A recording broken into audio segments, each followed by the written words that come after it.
의원님과 함께 OK금융그룹의 불법 자행 의혹과 감독기관의 업무 회피에 대해서 지적하고자 기자회견을 진행하게 됐습니다.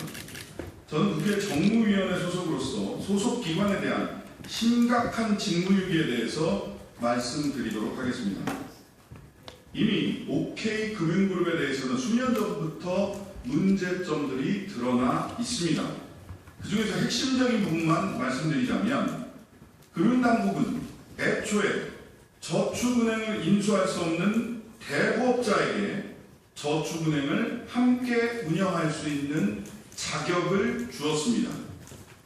2016년 이 사실이 폭로되었지만 당시 금융위는 저축은행 인가 취소를 하지 않고 인가 조건 충족 명령을 내렸습니다. 인가 조건을 위반하고 금융당국을 속인 기업에 대해서 사실상 면죄부를 준 셈입니다. 그 이후 OK금융그룹은 저축은행 인가 조건 이행이라는 이유를 들어서 대부업체를 정리해야 되는 조건이었습니다. 대부자산을 정리한다고 하였으나 그 과정에서 계열사에게 일감을 몰아주고 자신의 친동생 최호가 100% 지분을 가지고 있는 계열사를 부당 지원하여 사익 편취를 했다는 의혹이 제기됐습니다. 두 번째 불법 행태가 드러난 것입니다.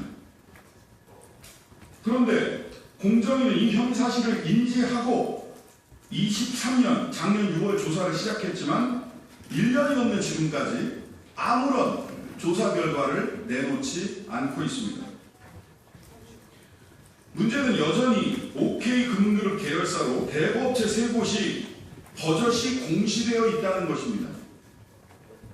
이러한 문제 제기가 시작되자 그제서야 금융감독원은 OK금융그룹을 저축은행 인수조건 위반의 소지가 있는지 검사에 들어갔습니다. 공시된 자료였습니다. 그런데 이제야 검사에 들어간다고 하는 것을 저는 도저히 납득하기 어렵습니다. 세 개의 기관, 즉 금융위원회, 공정위, 금융감독원 모두 직무유기와 다름없는 늦장 대응을 하는 동안 OK금융그룹은 몸집을 불렸고 OK금융그룹의 핵심 계열사인 OK저축은행이 최근 시중은행으로 승격한 대구은행의 모기업인 DGB금융지주의 최대 주주로 올라섰습니다.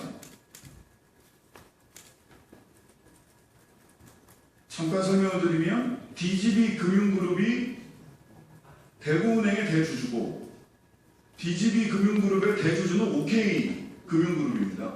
OK, DGB, 대구은행 순으로 지배구조가 형성이 되어 있는 겁니다. 누가 봐도 이상하지 않습니까? 대부업자가 시중은행의 할아버지격이 되는 일인 겁니다. 참으로 아이러니한 것은 대구은행의 시중은행 전환 심사 과정에서 대주주의 적격성 심사가 아니라는 이유로 금융기관 대주주 적격성 심사를 또다시 OK금융그룹은 피해갔다는 겁니다.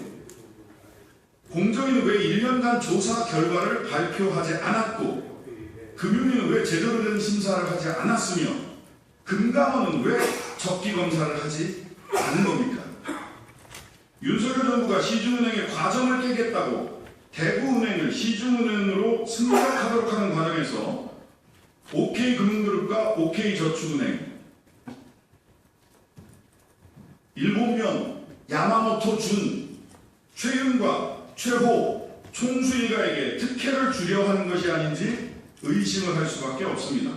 저는 국회 정무위원회 소속으로서 OK금융그룹에 대한 금융당국에 납득하기 어려운 작금의 이 상황을 이후 정무위원회에서 책임있게 제기해 가겠습니다. 국민 여러분과 기자분들의 많은 관심과 지지 부탁드립니다.